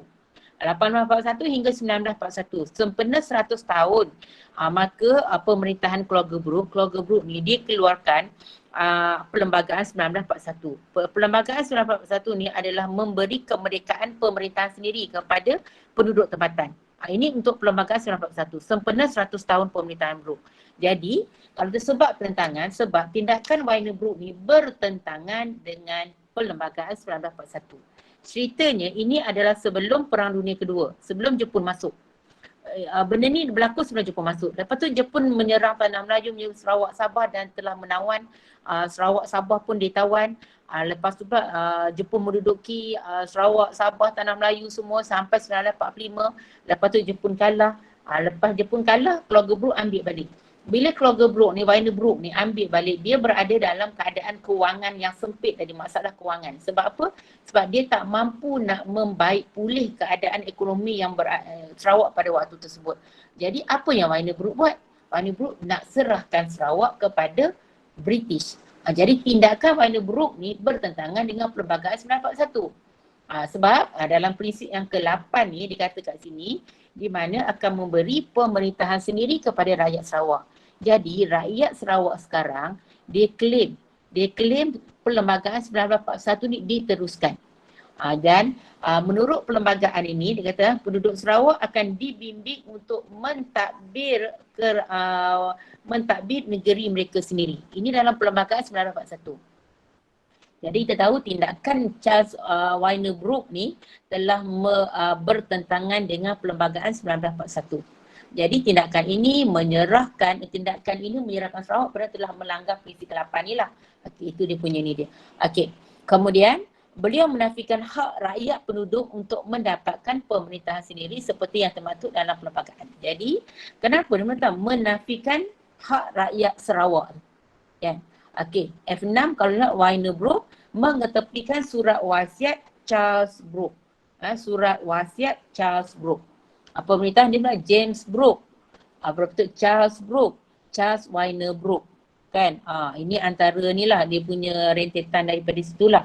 Jadi dia mengetepikan wasiat surat wasiat Charles Brooke ni dan Wainer Brooke telah buat keputusan tanpa bincang. Yang ni yang penting, yang menimbulkan kemarahan ramai orang nanti.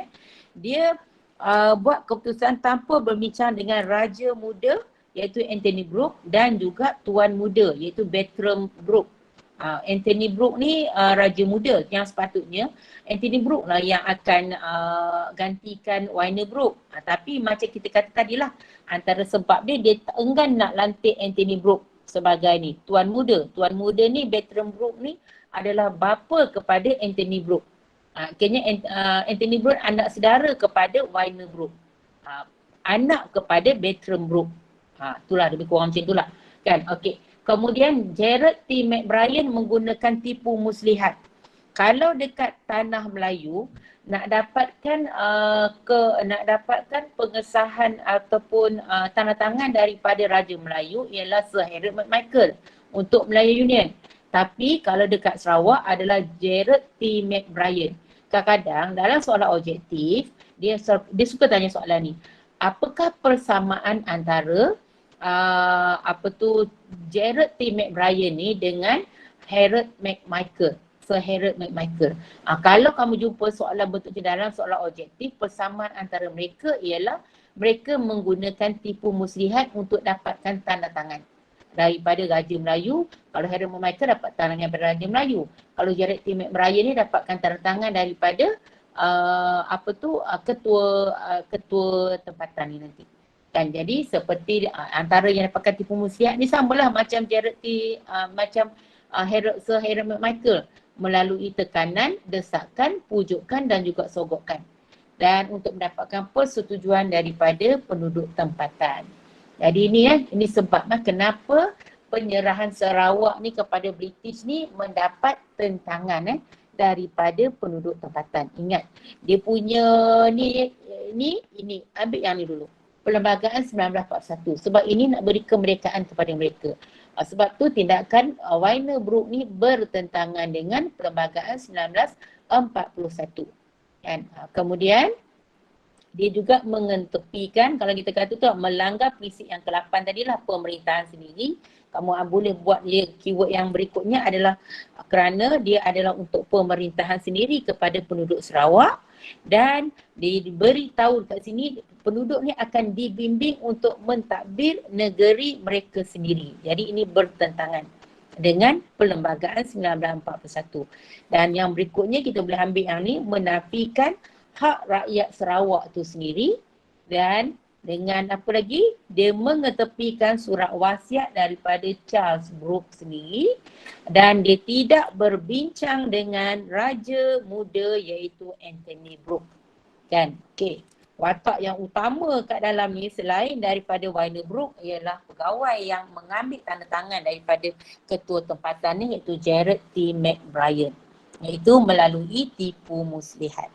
Dia ada banyak lagi dalam ni kamu boleh tengok rujuk juga dalam buku teks kita. Cikgu hanya berpandukan kepada soalan-soalan yang daripada trial je sebenarnya. Kan, okey. Kemudian berdasarkan pengetahuan sejarah anda, mengapa masyarakat Sarawak mempertahankan kedaulatan dan maruah bangsa?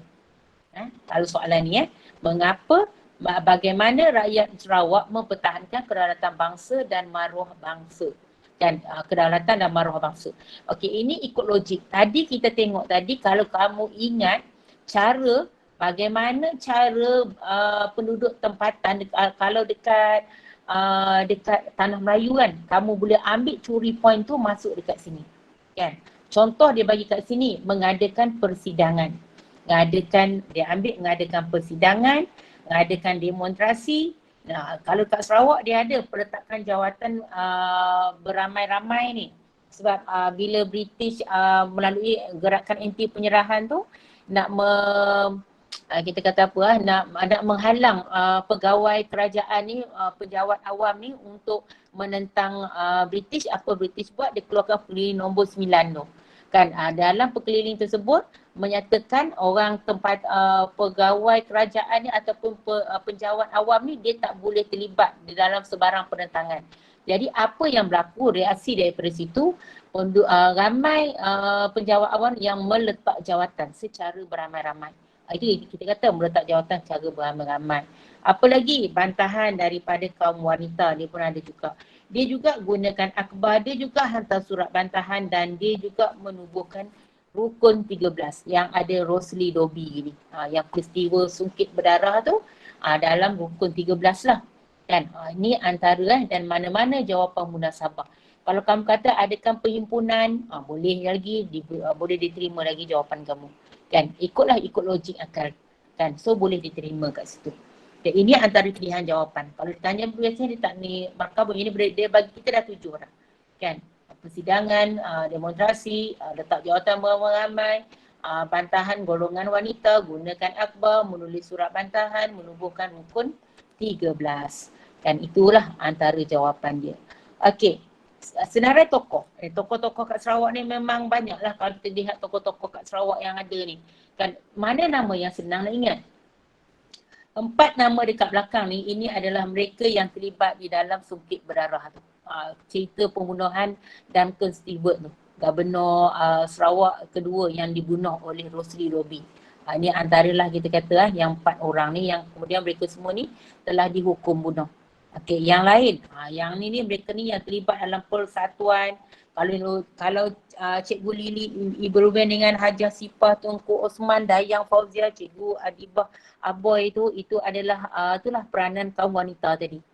Kan Johari Anang, Syarkawi Osman, Datuk Patinggi Abang Haji Abillah ni kita lihatlah mereka yang berjuang dalam persatuan-persatuan di Sarawak yang ada, yang menentang gerakan penyerahan Sarawak kepada British.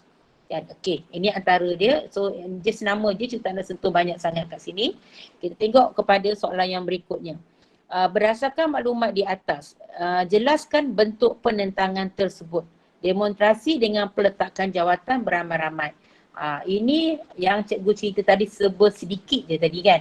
Yang ni dia pergi secara detail lah. Demonstrasi macam mana, letak jawatan beramai-ramai ni macam mana. Kan? Contoh demonstrasi ketika kedatangan siapa? Gubernur pertama Sarawak, Charles Aden Clark. Bila dia sampai kat sini, apa dia orang buat? Dia orang berkumpul kat sini, diketahui oleh Datuk Patinggi Abang Haji Abdullah, disertai oleh 16 persatuan. Dia desak British supaya berundur dengan angkat poster. Kata dia Sarawak adalah hak kami, leburkan kolonial, no cession. Memang dia tak nak, mereka memang tak nak. Sebab tu poster anti penyerahan Sarawak ni ditampal dekat merata-rata, kan, dekat pokok, dekat perahu, dekat jeti sebagainya. Dan demonstrasi di Sibu diketuai oleh PPM. PPM ni Pemuda Melayu Sibu lah, Persatuan Pemuda Melayu. Tapi biasanya dia banyak kat Sibu lah, Pemuda Melayu Sibu. Okey, itu ni. Okey, yang letak jawatan beramai ni, kita akan lihat adanya pegawai perkhidmatan awam, daripada guru. Ini mereka yang pejabat awam lah kiranya ni. Yang cikgu kata yang melalui perkeliling nombor 9 ni, melarang penduduk penjawat awam untuk sertai gerakan penentangan. Apa yang mereka buat? 409, tak ingat tak apa, just cakap je. Orang kita kata ramai kaki tangan kerajaan telah meletak jawatan. Cukup. Kita begitu je. Kan kita kaki tangan kerajaan ramai letak jawatan. Dah. Kan dah dapat dah kat situ pun. Daripada Maktab pula, Maktab Perguruan Melayu Sarawak telah menamatkan pengajian mereka. Maksudnya dia orang berhenti. Kan tak sambung belajar, dia orang berhenti sebagai bantahan kepada perkeliling nombor 9 ni. Kan okey. Next, di akhir kalau soalan kebat, biasanya dia akan tanya kita tentang iktibar. Apa iktibar kita dapat daripada peristiwa penentangan Sarawak, penentangan rakyat di Sarawak. So iktibar kita tahu, kalau kat Sarawak, pemimpin harus berani menentang penjajah. Kan? Perjuangan yang berkesan dapat dilaksanakan. Okey, rakyat menghargai kestabilan dan kemakmuran negara. Kehidupan yang selesa dapat dinikmati, yang tu huraian dia, mengukuhkan perpaduan. Kemudian apa lagi? Ancaman luar dapat dielakkan, huraian dia.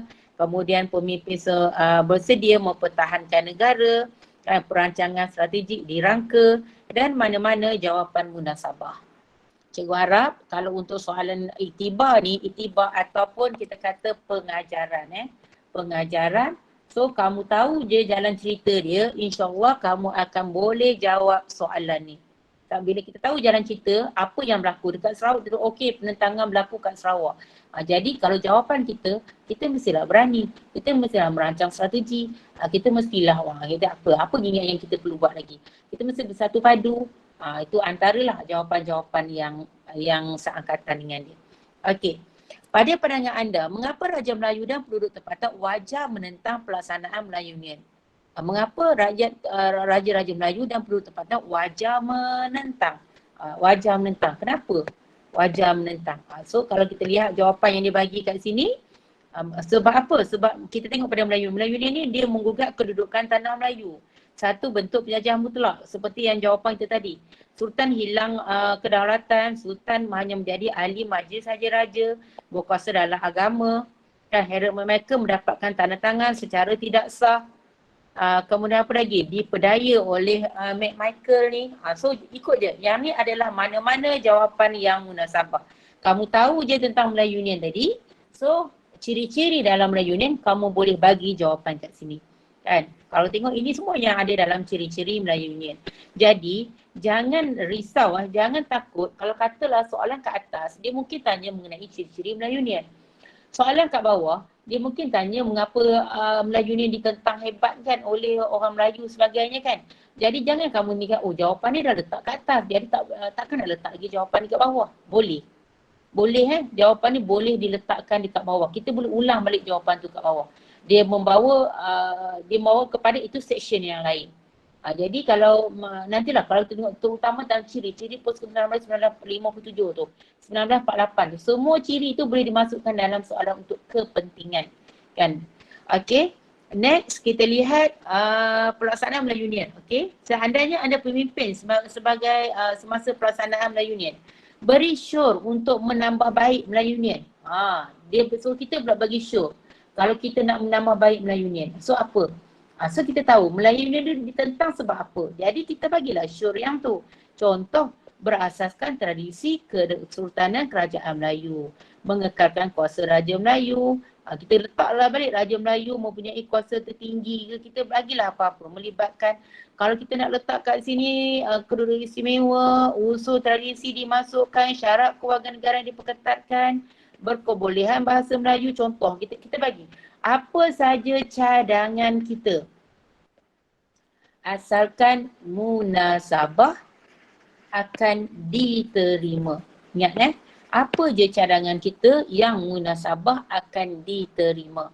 Kan? So kalau dapat soalan bentuk macam ni, jangan takut. Dia minta kita sure kan. Sure ni adalah cadangan. Apa cadangan kita untuk menambah baik pembentukan terhadap Melayu Union tu? Contoh kita kata nak kembalikan kepada taraf naungan. Boleh? Dia taraf jajahan dikembalikan semula kepada taraf naungan. Boleh, ikut logik akal. Semua boleh diterima jawapan asalkan logik akal. Okey. Soalan yang berikutnya mengenai kejayaan penduduk tempatan menentang Melayu Union dan menentang rancangan ancaman kolonial menjadi inspirasi kepada kita rakyat Malaysia. Jika anda pemimpin masa depan, bagaimana anda memainkan peranan? Peranan menggerakkan masyarakat supaya menghargai sumbangan tokoh dan pegawai keselamatan yang menjaga keselamatan dan keharmonian negara dari dahulu hingga kini. Panjang soalan dia. Cerita ini nak satu je kan. Apa dia? Peranan kita untuk menghargai sumbangan tokoh. Itu je lah apa peranan kita nak bagi. Apa kita nak buat untuk menghargai sumbangan tokoh tersebut. Ini antara jawapan yang dia bagilah. Kan, kamu boleh rujuk balik dalam modul ni. Beri pengiktirafan, berilah darjah kebesaran, bagi nama jalan, ikut nama macam contoh kita ada jalan apa? Jalan Tun Sembantan, Jalan Tunku Abdul Rahman, sebagainya. Kan, nama tokoh-tokoh berjasa kekal diingatan menjadi sebutan. Contoh, dia bagilah Jalan Tunku Abdul Rahman, sebagainya. Penghargaan diberi. Negara juga akan dikenali, menjaga kebajikan tokoh, macam-macam lagi lah. Ikut je lah mana-mana jawapan munasabah. Kalau kamu kata nak buat buku lah tentang dia, nak buat rencana ke, nak buat apa lagi, slot khas di TV ke apa, semua jawapan kamu boleh. Ikut logik akal kamu je. Sampai dikata kat sini siap ada bacaan doa dan yasin lah sebagainya. Boleh, mana-mana jawapan munasabah. Yang ni cerita langsung sangat lah sebab yang ni boleh ikut logik akal kamu. Dan kemunculan penentangan Sarawak ialah pembunuhan Sir Duncan Stewart, iaitu Gubernur Sarawak yang kedua oleh Rosli Robi dan anggota Rukun 13. Pada pendapat anda, wajarkah tindakan dilakukan oleh Rosli Robi? Kalau kita kata wajar, wajarlah, kita bagilah wajar. Kalau kita kata tak wajar, kita bagilah tak wajar. Kalau kita ni patriotik, biasanya kita akan bagi wajar lah. Bagi dia wajar, dah dapat 1 markah dah. Ini soalan pendirian. Ingat kalau soalan pendirian, wajarkah, mampukah, setujukah? Tolong bagi pendirian. Bagi saja pendirian dah dapat 1 markah. Percuma. Pendirian ni adalah 1 markah. Percuma. Kan? Lepas tu mana lagi nak cari? Kalau dia nak 8 markah, cari lagi 7 poin lagi, 7 markah lagi. Alasan. So, yang berikutnya adalah alasan. Kan? Untuk 7 markah lagi. Apa alasan dia bagi kat sini? Bertentangan dengan rukun, dengan Perlembagaan 1941, Nafika Hak Rakyat. Kita kembalilah kepada poin-poin yang kita belajar tadi. Kan? Kedaulatan tercabar, derita lah macam-macam kan, bagai perjuangan secara dia kegagalan ni dia semua, okey, rakyat menentang terus ditindas. Ya, contoh dia bagi Perkeliling nombor 9, kesan dia ramai kaki tangan kerajaan letak jawatan dan sebagainya. Itu kalau kita kata wajar tindakan Rusli Robin. Kalau kita kata tak wajar, mungkin kita kata tak wajar, kita kata sebab bertentangan dengan norma kehidupan, selesaikan masalah melalui kekerasan.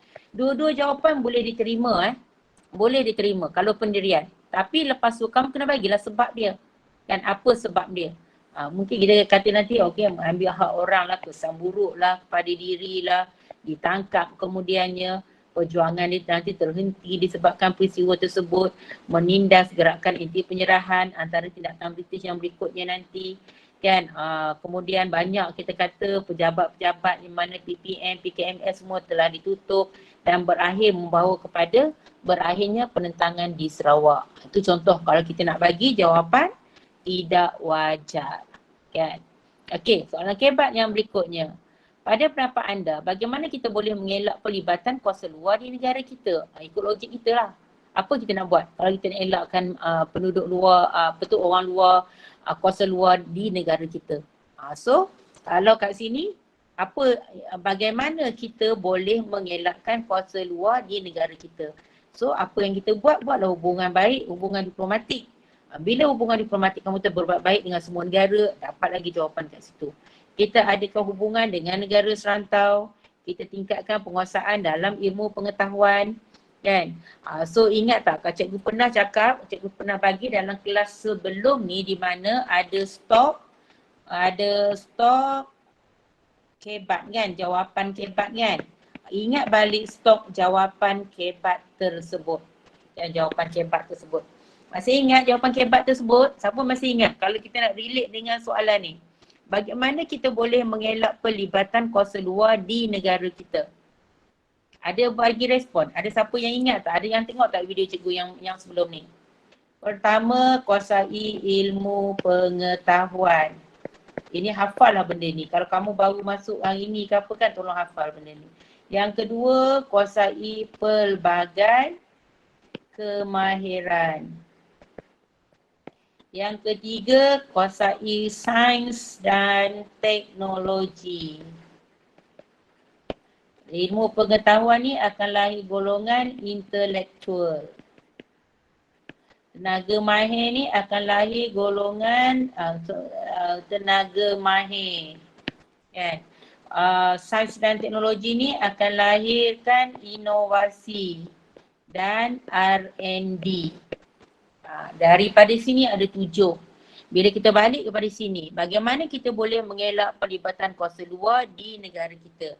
Kita boleh mengelak pelibatan kuasa luar di negara kita dengan menguasai pelbagai ilmu pengetahuan.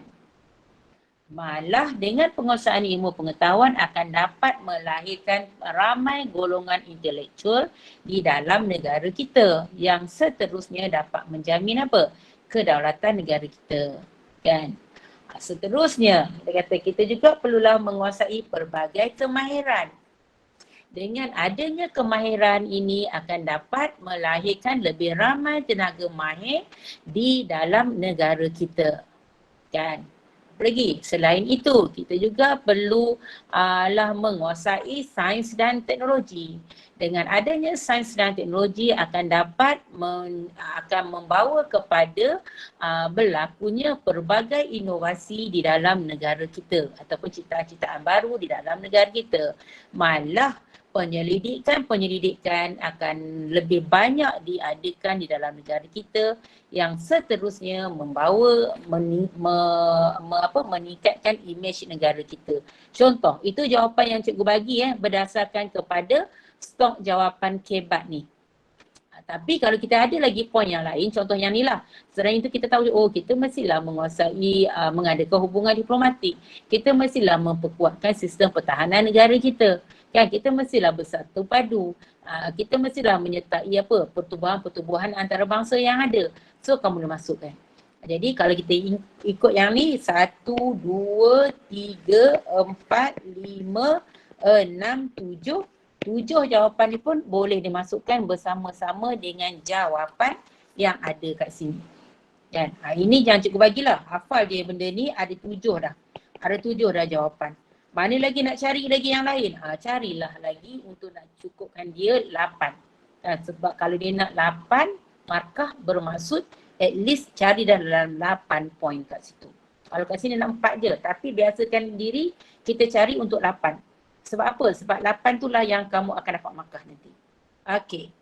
So itu itu untuk bab 4. Sebab bab 4 ni memang ni sikit lah. Bab 5 nanti rasa cikgu bab 5 dengan bab 6 ni kita boleh sekalikan. Esok insyaAllah. Cikgu akan adakan kelas untuk esok. Semua KEBAT boleh cikgu? Ya, kalau dia nak cara.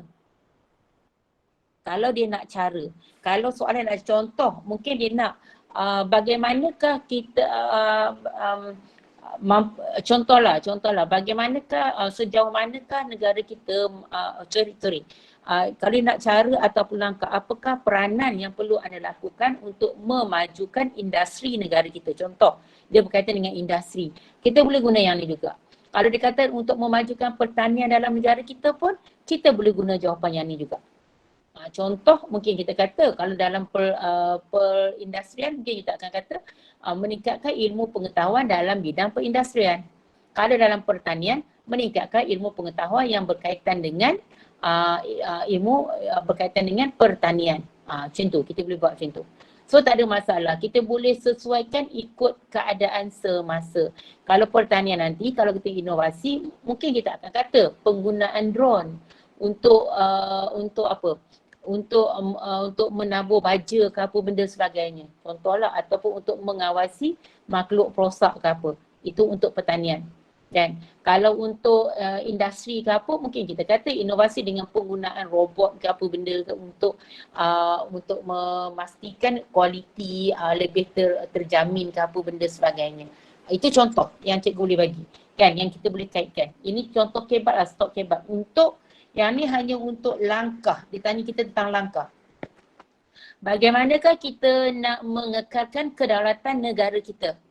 Kan? Sama juga. Jawapan ni pun kita boleh pakai. Kita nak kekalkan kedaulatan negara kita dengan menguasai pelbagai kemahiran, dengan menguasai pelbagai ilmu pengetahuan, dan dengan menguasai sains dan teknologi. Kita buatlah pelbagai inovasi ataupun ciptaan-ciptaan baru untuk menaikkan imej negara kita. Kan? Itu antara jawapan-jawapan yang kita boleh masukkan kat situ. Ini Okey. Dalam soalan KEBAT, dalam soalan KEBAT, ini KEBAT je ini cikgu rumah KEBAT.